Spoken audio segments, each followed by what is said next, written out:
Secure the Future International Initiative has successfully held its 7th annual International Mental Health Conference in Abuja with the theme Reimagining Youth Mental Health in a Digital World, Identity, Overload, and Connection. The event brought together several dignitaries, experts, educators, students, and mental health advocates who made the occasion colorful and impactful. In her address to the journalists and participants, the founder and convener, Ambassador Dr. Saadatu Adamu, reflected on the journey of the organization over the 7 years. She explained that the idea behind Secure the Future International Initiative from inception was to create and promote mental health awareness, especially among young people. What started as a simple idea to raise awareness has now grown into a movement that is transforming lives, she said.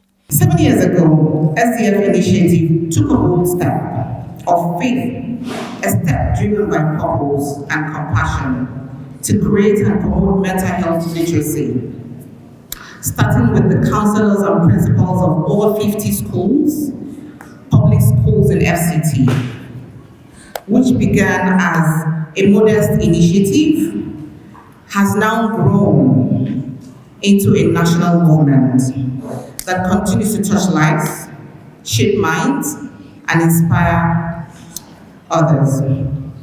Today, Secure the Future has established 10 mental health school clubs across public schools in the Federal Capital Territory, helping students understand, express, and manage their emotions in healthy ways. By the grace of God, SDF has successfully inaugurated 10 mental health school clubs across FCT, established a rehabilitation center, and founded an institution dedicated to mental health training and advocacy.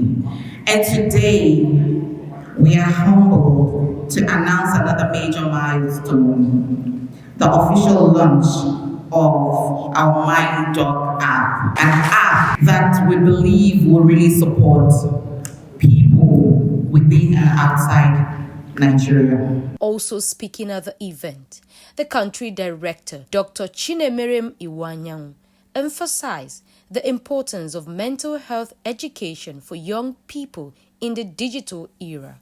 She noted that unlike the past when parents often conceal certain realities from their children, social media has now exposed youth to vast and sometimes overwhelming information, making it essential to educate them about their mental well-being. I know that growing up, our parents were kind of gatekeeping a lot of information that we come across.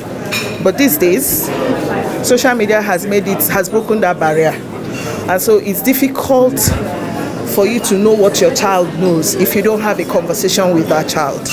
Just assuming that this is my child and she doesn't see me say this or she doesn't see me do this, it's enough for her or him not to do that.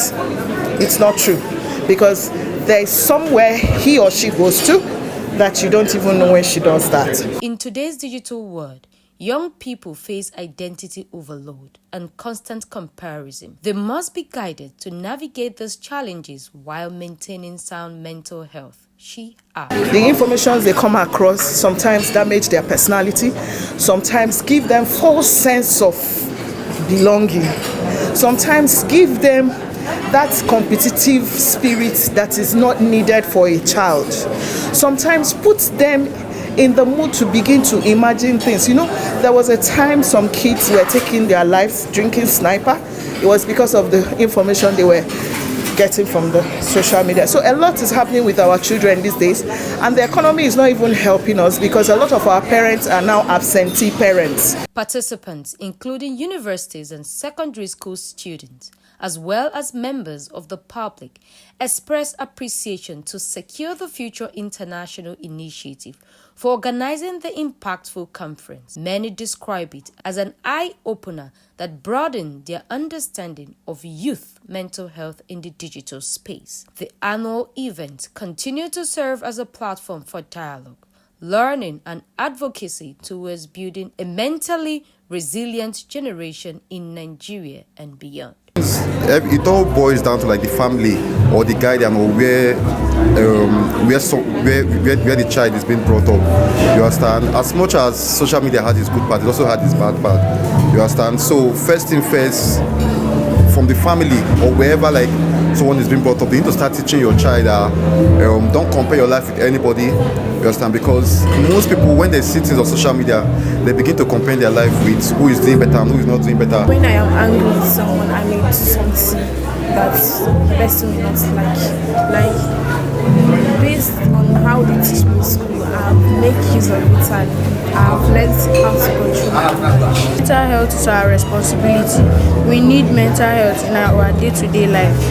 It also has to do with depression, oppression, bullying and all that. So if you are depressed, you are also, I think it's familiar to a state of mental health. Eukarya Nkem Okafo, African Woman TV.